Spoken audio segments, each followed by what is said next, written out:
நித்யா மீண்டும் மதுரைக்கு செல்லாமல் இருக்க என்ன செய்ய முடியும் என்று யோசித்தாள். மிக எளிய வழி, வேலை அதிகம், விடுமுறை கிடைக்காது என்பதே. ஆனால் இப்போது அவளுக்கு வேலைப்பளு மிக குறைவு. அதுவுமின்றி சென்ற ஆண்டுக்கான சம்பளத்துடன் கூடிய விடுமுறைகளே இன்னும் பாக்கி இருந்தது. ஆனால் அங்கே செல்லவும் மனம் விரும்பியதுதான். முக்கிய காரணம் பார்வதி.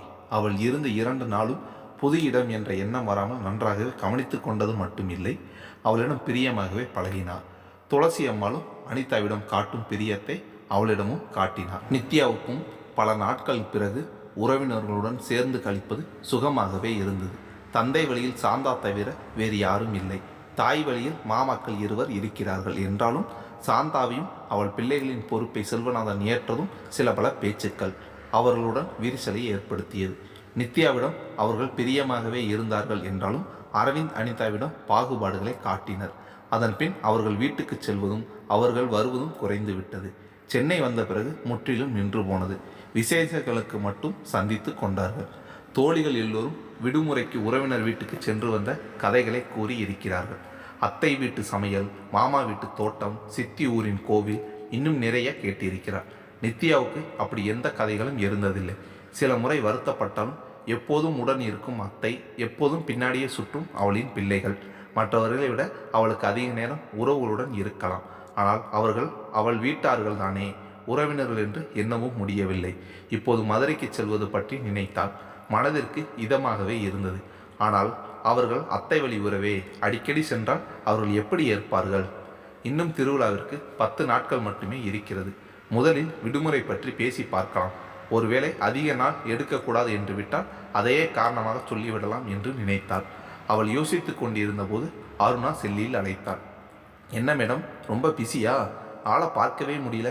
ஹாய் அருணா, இப்போது பார்க்கலாமா? சரி, நான் வருகிறேன் என்றாள் அருணா. இருவரும் சென்று காஃபியை குடித்தபடி பேசினார்கள். கொஞ்சம் வேலைப்பா, அதான். சென்ற வாரம் வெள்ளிக்கிழமை மதியம் நான் வந்தேன், உன்னை காணவில்லை. நீ சென்று விட்டதாக உன் டீமில் சொன்னார்கள். அருணாவிடம் ஏற்கனவே அத்தையின் குடும்பத்தார் தேடி வந்ததையும் அவர்கள் மதுரை சென்று வந்ததையும் ஏற்கனவே நித்யா கூறியிருந்தாள். அனிதாவை மதுரையில் விடச் சென்றேன். அதுதான் அன்று மதியமே கிளம்பிவிட்டேன். ஓ, அந்த அளவுக்கு உறவு பலப்பட்டு விட்டதா? அது சரி. வேறு எதுவும் விஷயம் இருக்கிறதா என்றாள் அருணா. வேறு என்ன? மீண்டும் அடுத்த வாரம் நாங்கள் குடும்பத்துடன் மதுரைக்கு செல்கிறோம், சித்திரை திருவிழாவிற்கு என்றாள் நித்யா. அப்புறம்? நித்யா இப்போது அருணாவிடம் திரும்பி, வேற என்ன? ஒன்றும் இல்லை, நீ சொல். உனக்கு வேலையெல்லாம் எப்படி போகிறது? என் வேலை கிடக்கட்டும், என்னிடம் சொல்ல உனக்கு வேறு எதுவும் இல்லையா? நித்யா கேள்வியாய் பார்த்தாள். உன் புது ஃப்ரெண்ட் பற்றி. ஃப்ரெண்டா? பாய் ஃப்ரெண்ட் என்று வினவினாள் அருணா. நித்யா புரியாமல், என்னடி கேட்கிறாய்? ஒன்றும் புரியவில்லை. காலையில் காரில் வந்து இறங்கினாயே, லிஃப்ட் பார்ட்டி தானே? அருணா எப்போது பார்த்தாள் என்று ஒரு நிமிடம் யோசித்தவள் காலையில் நித்யா நுழைவாயில் நிறுத்தும்படி சொல்லியும் அருண் அவள் அலுவலக வாசல் படி வரை காரை செலுத்தி வந்தாள். அப்போது பார்த்திருக்கக்கூடும் என்றெண்ணி, ஓ, காலையில் பார்த்தாயா? அவர் அருண் அத்தை வழி உறவு, மதுரையில் இருக்கும் அத்தை குடும்பமா என்றார் அருணா. அவர் அத்தையின் மைத்துனர் மகன். சென்னையின் இன்டீரியர் டிசைனிங் செய்கிறார். அப்படியானால் முன்பே உனக்கு அவரை தெரியும். அதனால தானே எங்கோ பார்த்தது போல் என்று முன்பே சொன்னாயா? நான் கூட மோதலில் ஆரம்பித்து காதலில் முடிந்ததோ என்று நினைத்தேன். நான் தான் அப்போதே உன்னிடம் சொன்னேனே, எனக்கு அவரை தெரியாது, எப்போதும் ஒரு புகைப்படத்தில் பார்த்திருக்கிறேன். இப்போது அத்தையே தேடி வந்தால் அதனால் தெரியும். ஹாய் நித்யா என்ற குரல் கேட்க இருவரும் திரும்பினார். அழைத்தது ரவி. நான் கேட்ட ரிப்போர்ட் ரெடியா என்றான். முடிந்தது, உங்களுக்கு அனுப்பிவிட்டேன் என்றார் நித்யா. மீட்டிங் முடித்து நேர வெளியே வந்துவிட்டேன். இன்னும் இமெயில் பார்க்கவில்லை. இன்று மாலைக்குள் மேனேஜருக்கு அனுப்ப வேண்டும் என்றான் ரவி. அருகில் நின்ற அருணாவை பார்த்து, இவர்கள் நம் டீமா என்றான். சாரி, அறிமுகப்படுத்தவில்லை. என் தோழி அருணா, ஒரே கல்லூரியில் படித்தோம். இவர் என் டீம் லீடர் ரவி என்று அறிமுகம் செய்து வைத்தார். சிறிது நேரம் மூவரும் பேசிக்கொண்டிருந்தனர்.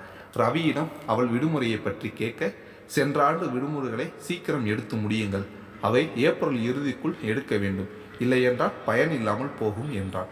சென்ற ஆண்டு விடுப்புகள் மட்டும் 5 நாட்கள் இருந்தன. 2 வார விடுமுறையுடன் எடுத்தால் 9 நாள். மதுரைக்கு சென்று வந்த பிறகு நன்றாக வீட்டில் கழிக்கலாம் என்று விண்ணப்பத்தை ரவியிடம் கொடுத்தார். முதலில் எதற்கு இத்தனை நாள் என்ற செல்வம் நித்யா விடுப்புகள் காலாவதியாவதை சொல்லவும் சரி என்று விட்டார். ஆனால் அரவிந்துக்கு நேர்மாறாக 1 நாள் மட்டுமே கிடைத்தது. அதுவும் சனிக்கிழமை பாதி நாள் வகுப்பை முடித்துக்கொண்டு ஞாயிறு திங்கள் 2 நாள் விடுமுறை. ஏற்கனவே அரவிந்த் இப்படித்தான் இருக்கும் என்று சொல்லி இருந்ததால் அரவிந்த் பயணச்சீட்டு சனிக்கிழமை மதியத்திற்கு எடுத்திருந்தார்கள். அருணும் அரவிந்துடன் இணைந்து கொள்வதாக திட்டம். மற்றவர்கள் வெள்ளிக்கிழமை மதியம் சென்று திங்கள் இரவு திரும்புவதாக இருந்தனர். மதுரைக்கு செல்லும் முன் அங்கே அனைவருக்கும் புது ஆடைகள் வாங்க வேண்டும் என்று சாந்தா நினைத்தாள். சென்ற முறை வெறும் கையுடன் சென்றாள். இம்முறை திருவிழாவிற்கு செல்லும்போது எல்லோருக்கும் உடைகள் எடுக்க வேண்டும். நித்யாவைத்தான் கடைக்கு அழைத்து சென்றாள். பெண்கள் உடை சுலபமாக முடிந்தது. ஆனால் அருண் சத்யனுக்கு எப்படி எடுப்பது என்று யோசித்தாள் சாந்தா. நித்யாவை அதற்குத்தான் உடன் அழைத்து சென்றாள். அரவிந்துக்கு பெரும்பாலும் நித்யாதான் தேர்வு செய்வாள். அருண் மற்றும் சத்யனின் அளவு குறித்து சந்தேகமாக இருந்தது. அனிதாவை அழைத்து கேட்கலாம் என்று அழைத்தாள் நித்யா. அவளுக்கும் சொல்ல தெரியவில்லை. போனை பார்வதியிடம் கொடுத்தாள் அனிதா. எதற்கு இதெல்லாம் என்றாள் பார்வதி. பண்டிகைக்கு வருகிறோம், இது கூட இல்லாமல் எப்படி? நீங்கள் அளவு சொல்லுங்கள் என்றாள் சாந்தா. பார்வதி சொல்ல அதற்கு தகுந்தாற்போல் தேர்வு செய்தார்கள். எல்லோருக்கும் சற்று விலை உயர்ந்ததாகவே எடுத்தார்கள்.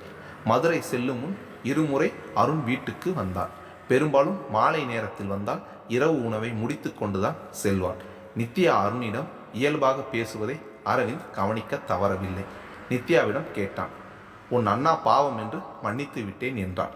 அதற்குள்ளா மன்னித்து விட்டாயா? வியப்பாக பார்த்துவிட்டு, நீதானே என்னிடம் சொன்னாய் விட்டுவிடு என்று.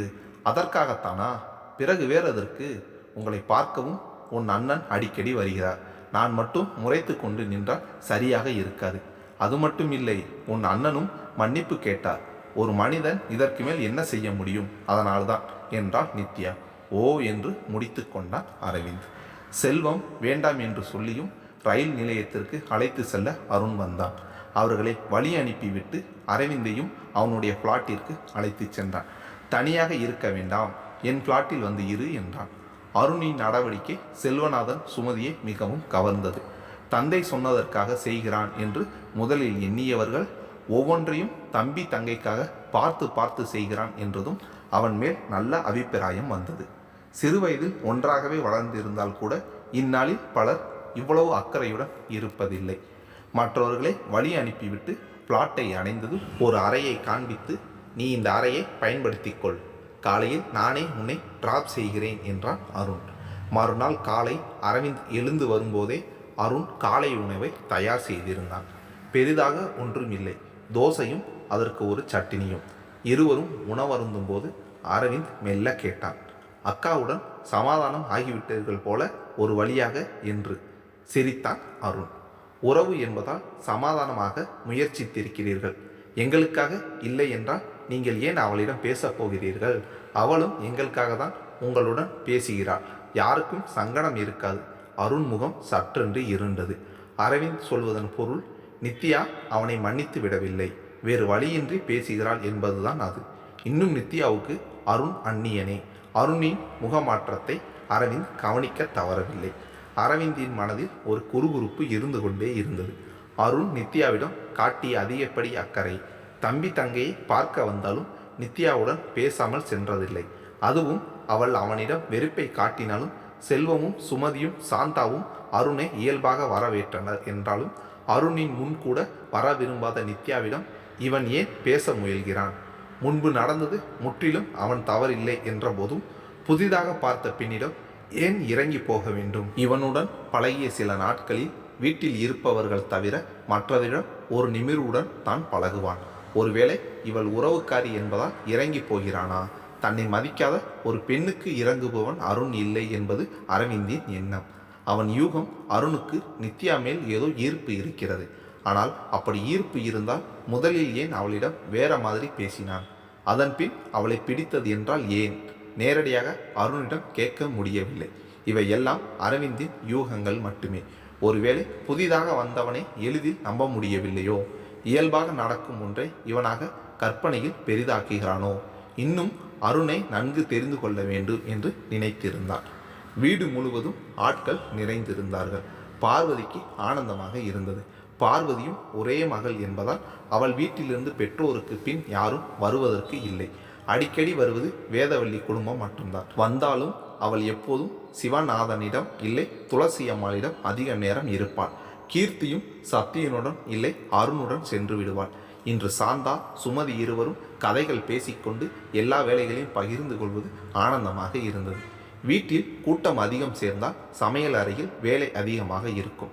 எப்போதும் பணிப்பெண்ணுடன் தனியே நின்றுதான் பார்வதி செய்ய வேண்டும். முதல் முறை வந்திருந்தாலும் சுமதி நான் காய்கறிகளை நறுக்குகிறேன் என்று வருகிறாள். புதுமையாக செய்யும் மாங்காய் போட்டு அரைத்து ஒரு மோர்குழம்பு செய்தாள். அரவிந்த் அனிதாவின் கதைகள் பகிர்ந்தவரை சமைக்கிறாள். சாந்தாவும் உடன் நின்று உதவினான். அவ்வப்போது நித்யா வந்து நான் எல்லோருக்கும் ஜூஸ் போடுகிறேன் என்று ஏதாவது உருட்டுவாள். ஏற்றுமதி வேலைகளை பார்க்க எப்போதும் சென்றுவிடும் சிவநாதன். செல்வம் பிள்ளைகள் மூவரும் சேர்ந்து படம் பார்த்தார். துளசியம்மாள் இன்று சமையல் அறையில் மற்ற பெண்களுடன் சேர்ந்து கதை பேசினார். திருவிழா சமயம் கோவிலில் கூட்ட நெரிசல் அதிகமாக இருக்கும் என்று முன்தினமே ஒரு முறை எல்லோரும் சென்று வந்தனர், துளசியம்மாள் தவிர.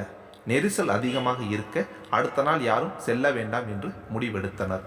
திருவிழாவுக்கு எடுத்து வந்த ஆடைகளை சாந்தா கொடுக்கவும் பார்வதியும் அவள் எடுத்த ஆடைகளை அனைவருக்கும் கொடுத்தாள். வேதவள்ளி வராதது குறித்து சாந்தா கேட்டார். சிவநாதன் தான் மாப்பிள்ளைக்கு வேலை, வெளியூர் சென்றிருக்கிறார். அவர் வந்த பிறகு வருவதாக வேதவள்ளி சொன்னார். ஒருவேளை அவர் வர தாமதமாகி இருக்கும் என்றார். இரவு உணவை எல்லோரும் முடித்த பின்னரே அருணும் அரவிந்தும் வந்தனர். அவர்கள் வந்ததும் சிறுவர் அணி பெரியவர்கள் அணி என்றானது. எப்போதும் நான் தான் கடைக்குட்டி என்று என்னை எல்லோரும் ஒரு வழி செய்வார்கள். எனக்கு கிடைத்த அடிமை அனிதா. நான் சொல்வதையெல்லாம் அப்படியே செய்கிறாள். எனக்கு நோட்ஸ் எல்லாம் எழுதினாள் என்றான் சத்யன். இவளா? இவள் ரெக்கார்டையே நான் தான் வரைவேன். இவள் எப்படி உனக்கு உதவினாள் என்றான் அரவிந்த். எப்போதும் நான் வரைவது மோசமாக இருக்கும், அதனால் உன்னை கேட்பேன். இங்கே சத்தியன் வரைவது என்னை விட மோசம் என்றான் அனிதா. நேற்று வரை ஊமை கொட்டான் மாதிரி இருந்தாய், இப்போது பார் வாயே என்றான் சத்யன். அதெல்லாம் அப்படித்தான், அண்ணன் அக்கா இருக்கும் தைரியம் என்றான் அனிதா. அப்படியா? அவர்கள் சென்றதும் உனக்கு இருக்கிறது. அடுத்த செமஸ்டர் நோட்ஸ் எல்லாம் எழுத வைக்கிறேன். நானும் அவர்களுடன் சென்னைக்கு சென்று விடுவேன் என்றார் அனிதா. அந்த பயம் இருக்கட்டும். அது சரி, சென்னையில் எப்படி? இவர்கள் உன்னிடம் வேலையெல்லாம் வாங்குவார்களா? நாங்கள் தலைகீழ், எங்களுக்கு அக்கா தான் செய்வாள். என் மெடிக்கல் ரெக்கார்ட்ஸ் கூட சில முறை அவள் வரைந்து தருவாள் என்றான் அரவிந்த். அப்படி என்றால் எனக்கும் அந்த சலுகை கிடைக்கும் தானே என்றான் சத்யன். மொத்தத்தில் உன் வேலையை நீ செய்யும் எண்ணம் இல்லை என்றான் அரவிந்த். உங்களுக்கு என்ன தெரியும் என் கஷ்டம்? உங்கள் இருவருக்கும் உதவி செய்ய உங்கள் அக்கா இருக்கிறாள், என் அண்ணனும் இருக்கிறானே. முதலில் பெரியவர்களுடன் பேசிவிட்டு சற்று தாமதமாக சிறுவர் அணிக்கு வந்தான் அருண். சத்யனின் பின்கழுத்தை பற்றி கொண்டான் அருண். என்னை பற்றி என்ன புகார் சொல்லி கொண்டிருக்கிறாய் என்றான். உன்னை பற்றி புகாரா? பெருமையை அல்லவா சொல்லி கொண்டிருந்தேன் என்றான் சத்யன். எனக்கு வேறு விதமாக கேட்டதே. இல்லவே இல்லை, நீ இவர்களிடம் கேட்டுப்பார் என்று மற்றவரை துணைக்கு அழைத்தார்.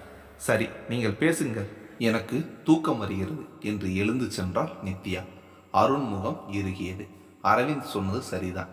நித்யா இன்னும் அவனை மன்னிக்கவில்லை. அதுவும் அவன் அவ்வளவு இறங்கி வந்தும். மறுநாள் காலை எழுந்ததும் டாமியுடன் விளையாடிபடி நடந்து கொண்டிருந்தார் அருண். அனிதா பூக்களை பறித்து கொண்டு இருந்தாள். அவளையும் சுற்றி சுற்றி வந்து கொண்டிருந்தது டாமி. அப்போது நித்யா அங்கே வர டாமி 4 கால் பாய்ச்சலில் அவளிடம் செல்ல அலறினாள். நாயை பார்த்து அப்படியே நின்றாள் நித்யா. தூரத்தில் இருந்து பார்த்த அருண் நித்யாவின் பயத்தை கண்டுகொண்டான். டாமி கம் கியர் நவ் என்றதும் அவனை நோக்கி சென்றது. அனிதா சிரித்தபடி அருகில் வர, அக்கா, டாமி ஒன்றும் செய்யாது, நீ ஏன் இப்படி பயப்படுகிற? அதை ஏன் அவிழ்த்து விட்டாய் என்று அனிதாவிடம் சீறினாள் நித்யா. நான் இல்லை, அண்ணன் தான் விளையாடி கொண்டிருந்தார் என்றாள். அருணும் அருகில் வந்தான். உனக்கு பயம் என்று தெரியாது என்றான். பரவாயில்லை என்று உள்ளே செல்ல அங்கே சிவநாதன் வந்து, அடடா, நானும் சொல்ல மறந்து விட்டேன். நித்யா சென்ற முறை வந்தபோதே பயந்து விட்டாள். அதனால்தான் காலையில் நான் கார் செட் பக்கம் கட்டி வைத்தேன் என்றான். சாரி நித்யா என்றான் அருண் மீண்டும். இட்ஸ் ஓகே, விடுங்க என்று விட்டு உள்ளே சென்று விட்டான். காலை உணவுக்கு வேதவள்ளி குடும்பத்துடன் வந்திருந்தாள். வந்ததும் கீர்த்திக்காக எடுத்த ஆடையை கொண்டு வந்து கொடுக்கும்படி அனிதாவிடம் சொன்னாள் சாந்தா. அனிதா சென்று எடுத்து வந்து நீட்டினாள். எனக்கெதற்கு என்றால் கீர்த்தி சலிப்பாக. பார்வதி, அத்தை உனக்காக ஆசையாக எடுத்து வந்திருக்கிறார், வாங்கிக்கொள் என்றாள். வாங்கியவள் பிரித்து கூட பார்க்காமல் அப்படியே வைத்தாள். சாந்தா மனம் வாடினால் காட்டிக்கொள்ளவில்லை. அனிதாவின் முகம் மாறியதை நித்யா கவனித்து விட்டார். அதுவும் அவர்கள் வந்த பின் அனிதா கலகலப்பு முற்றிலும் மாறியது. வேதவள்ளியின் கணவன் உணவை முடித்து கொண்டு கிளம்பிவிட்டார். அவர் யாரிடமும் சரியாக பேசவில்லை. வீட்டில் இருப்பவர்களுடனும் சரி, புதிதாக வந்தவர்களிடமும் சரி, உணவு கூட முதலாளாக யாருடனும் சேராமல் தனியே சாப்பிட்டு முடித்தார். அவரின் ஆதிக்கம் புரிந்து செல்வம் வீட்டார் யாரும் அவர் இருக்கும் இடம் பக்கம் செல்லவில்லை. அதன் பின் எல்லோரும் பண்ணை தோட்டம் எல்லாம் கூட்டி செல்லலாம் என்று சிவநாதன் சொன்னார். மதிய நேரம் வெயிலில் தாக்கம் இருக்கும், மாலையில் செல்லலாம் என்றார் பார்வதி. வேதவள்ளியின் வருகை எல்லோரின் கலகலப்பையும் குறைத்தது. அப்படியே வெளியே சென்று வருவதாக செல்வம் சொல்லவும் சிவநாதன் உடன் சென்றார். துளசி அம்மாள் சுமதியிடம் ஏதோ பேசிக்கொண்டு இருக்க வேதவள்ளி மெதுவாக தோட்டத்தின் பக்கம் சென்றார். அவளை பின்தொடர்ந்து பார்வதி, நீ செய்வது சரியில்லை. வீட்டிற்கு வந்தவர்களிடம் இப்படியா நடந்து கொள்வது? நலம் விசாரிக்க கூட இல்லை. அண்ணி, நீங்கள் நேற்று இரவு அழைத்ததால் தான் இன்று இங்கே வந்தேன். கீர்த்தியின் அப்பாவுக்கு வர விருப்பமே இல்லை. அவர் சரியாக சாப்பிடக்கூட இல்லை. இவளும் இவள் பிள்ளைகளும் இருக்கும் இடத்தில் எங்களால் எப்படி இருக்க முடியும்? ஏதோ உங்கள் முகத்திற்காக வந்தேன் என்றாள். எல்லோரும் பழசை மறந்து இருக்கும் நேரம் நீ மட்டும் இப்படி பேசுவது சரியில்லை. பிள்ளைகள் என்ன செய்தார்கள்? அவள் பிள்ளைகள் என்ற ஒரு காரணம் போதாதா? நடந்ததை நீங்கள் மறக்கலாம். என்னால் முடியாது. என்னை வற்புறுத்தினால் இப்போதே என் வீட்டுக்கு கிளம்புகிறேன். சரி சரி, நீ எங்கும் கிளம்ப வேண்டாம். உன் இஷ்டம் போல் இரு. காலையிலிருந்து அவள் செல்லை பார்க்கவில்லை என்று அதை எடுக்க அறைக்கு வந்த நித்யா இந்த பேச்சை முழுவதும் கேட்டாள். அவளுடன் வந்த அனிதாவும், அந்த அத்தைக்கு என்னை பிடிக்கவில்லை, நம் யாரையும் பிடிக்கவில்லை. நித்யாவுக்கும் ஒரு மாதிரி ஆகிவிட்டது. ஒரு நீண்ட மூச்சை எடுத்துவிட்டு, பார் அனிதா, நாம் ஒன்றும் அந்த அத்தை வீட்டில் இல்லை, உன் சித்தப்பா வீட்டில் இருக்கிறோம். இங்கே இருப்பவர்கள் எல்லோரும் உன்னிடம் எப்படி பழகுகிறார்கள் என்பது மட்டும்தான் முக்கியம். மற்றவர்கள் பற்றி கவலைப்படாதே என்றாள் நித்யா. அனிதா மீண்டும் தொடரும் முன் சத்யன் வந்தார். இருவரும் இங்கே என்ன செய்கிறீர்கள்? ஹோம் தேட்டரில் ஒரு படம் பார்க்கலாம் என்றான். இதோ என்று அனிதாவையும் இழுத்துச் சென்றாள் நித்யா. ஒரு ஆங்கில படம் எடுத்து வைத்திருந்தார்கள். தொடர் கொலைகள் கண்டுபிடிக்கும் ஒரு துப்பறியும் படம். சற்றே வன்முறை அதிகமாகவே இருந்தது. அனிதாவுக்கு நித்யாவுக்கும் பார்க்க முடியவில்லை. அருண் இருவரையும் கவனித்துவிட்டு, இந்த படம் வேண்டாம் என்று வேறு படத்தை தேர்வு செய்தார். அது கீர்த்திக்கு பிடிக்கவில்லை. செமபோர், எனக்கு இந்த படம் பிடிக்கவில்லை, முதல் படத்தை போடுங்கள் அருண் என்றார். அனிதாவுக்கு அந்த படம் ஏற்றதில்லை. இது நல்ல நகைச்சுவையான படம்தான் என்றான். இதை நான் ஏற்கனவே பார்த்து விட்டேன், எனக்கு வேண்டாம் என்று எழுந்து சென்றாள். அவள் போகட்டும், நாம் பார்க்கலாம், எனக்கு இந்த படம் பிடிக்கும் என்றான் சத்யன். கீர்த்தியின் காதில் அது விழுந்தது. கொறிக்க ஏதும் இருந்தால் நன்றாக இருக்கும் என்றான் சத்யன் மீண்டும். இதோ நான் எடுத்து வருகிறேன் என்று நித்யா எழுந்தாள். படம் போய்விடும் என்று சத்யன் சொல்ல, பெயர்கள் போட்டு முடியும் வந்து விடுவேன் என்று சொல்லியபடியே கீழே சென்றாள். அம்மாவும் 2 அத்தைகளும் துளசியம்மாள் அறையில் பேசிக்கொண்டிருந்தனர். மெதுவாக சென்று சமையல் அறையிலிருந்த தீனிகளை தட்டில் வைத்து கொண்டிருந்தாள். அருகில் பேச்சுக்குரல் கேட்டது. சமையல் அறைக்கு அருகில் இருந்த ஒரு அறையிலிருந்து வந்தது. அது வேதவள்ளியின் அறை என்று பார்வதி சொல்லியிருந்தாள். அருகிலேயே வீடு இருந்தாலும் வேதவள்ளியின் கணவன் ராஜன் வெளியூர் செல்லும் நேரங்களில் அவள் வந்து அந்த அறையில் தங்குவது வழக்கம். எல்லாம் நம் தலையெழுத்து, என்ன செய்வது? வேதவள்ளியின் குரல் எனக்கு புரியவில்லை. நேற்று வந்தவர்களுக்காக நம்மை உதாசீனப்படுத்துகிறார்கள். இந்த வீட்டில் நம்மை ஒரு பொருட்டாகவே மதிக்கவில்லை. அதுவும் என்னை விட அந்த அனிதா முக்கியமாகிவிட்டாளா? அவளுக்கு பிடித்த உணவு, அவளுக்கு பிடித்த சிற்றுண்டி, அவளுக்கு பிடித்த படம், இந்த சத்தியன் கூட அவர்களுடன் தான் பேசிக்கொண்டிருக்கிறான் என்றாள் கீர்த்தி.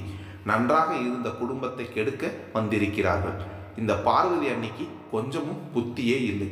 முதலில் அண்ணனிடம் தெளிவாக பேசிவிட வேண்டும். வருங்கால மருமகள் உன்னை விட யார் முக்கியம்? அவர்களுடன் உறவு கொண்டாடி நமக்குள் விரிசல் வர வைத்து விடுவார்கள் போல. சத்தமின்றி தீனியை எடுத்துக்கொண்டு நகர்ந்தாள் நித்யா. அவளுக்காக படத்தை நிறுத்தி வைத்திருந்து காத்திருந்தார்கள். அவள் சென்றதும் எல்லோரும் படத்தை பார்த்தார்கள். நித்யாவின் மனதில் ஏதோ வலி. பல நாட்களுக்கு பின் தன் புகுந்த வீட்டில் ஒரு அங்கீகாரம் கிடைத்திருக்கிறது என்று சாந்தா அத்தை மிகவும் சந்தோஷப்பட்டாள். ஆனால் அவர்கள் வருகையால் இங்கே குழப்பம் என்றால் அவளால் ஏற்க முடியவில்லை. படத்தில் அவள் கவனம் இல்லை. எல்லோரும் சிரிக்கும் சத்தம் கேட்கவும் திரும்பி பார்த்தாள்.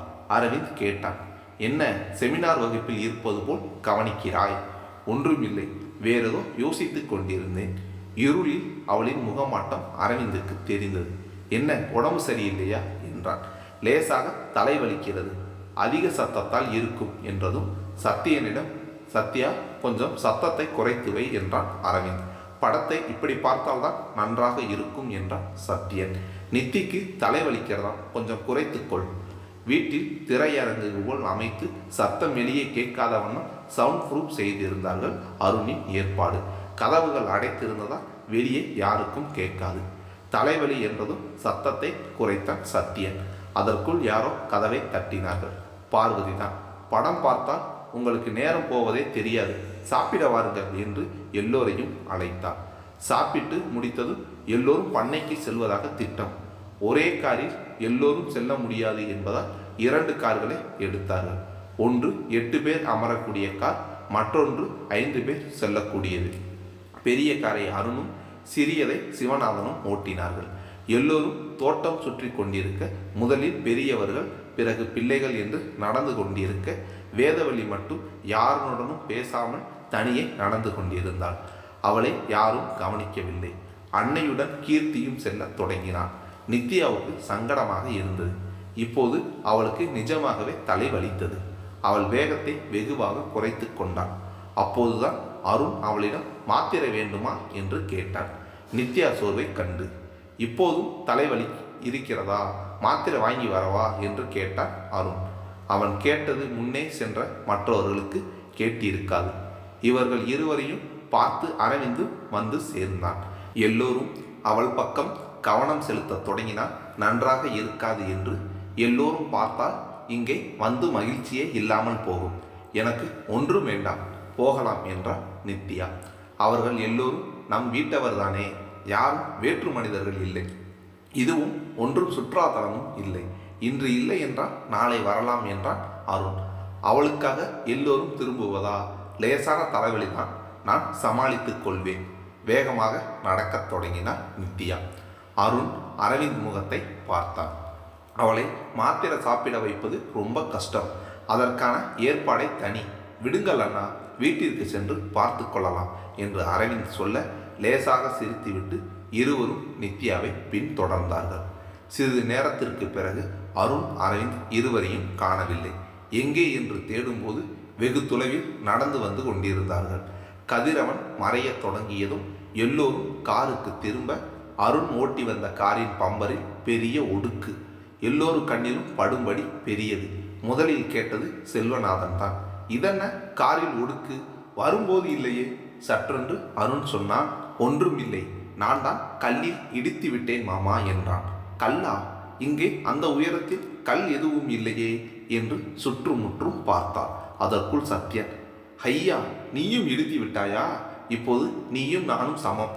இல்லை என்றால் எப்போதும் அப்பா அண்ணா வைப்பார், வாகனம் ஓட்டும் போது அவனை போல் ஓட்ட வேண்டும் என்று சொல்லிக்கொண்டே இருப்பார் என்றான். அதற்குள் சிவநாதன், அவன் பம்பரில்தான் ஒடுக்காகி இருக்கிறான், நீ எதிரில் இருந்த வேனில் வண்டியை விட்டாய் என்றார். அப்போது பேச்சு சத்தியன் செய்த விபத்தை விசாரிப்பது பற்றி திரும்பியது. அப்போது யாருக்கும் ஒன்றும் அடிப்படவில்லையே என்றார் செல்வநாதன். ஒன்றுமில்லை, நின்று கொண்டிருந்த வேனில் மோதியதால் ஒன்றும் ஆகவில்லை, வண்டிக்கு மட்டும் அதிக சேதாரம், ராசி இல்லை என்று அப்போதே விற்றுவிட்டோம். சரி, எல்லோரும் வீட்டில் போய் பார்த்து கொள்ளலாம், புறப்படலாம் என்றார் சிவநாதன். இப்போது நான் ஓட்டவா என்றார் சத்தியன். இருட்டத் தொடங்கிவிட்டது, அருணே ஓட்டட்டும் என்று பார்வதி எல்லோரையும் கிளப்பினான். வழியிலேயே வேதவள்ளியையும் கீர்த்தியையும் அவர்கள் வீட்டில் விட்டு விட்டு வந்தான் அருண்.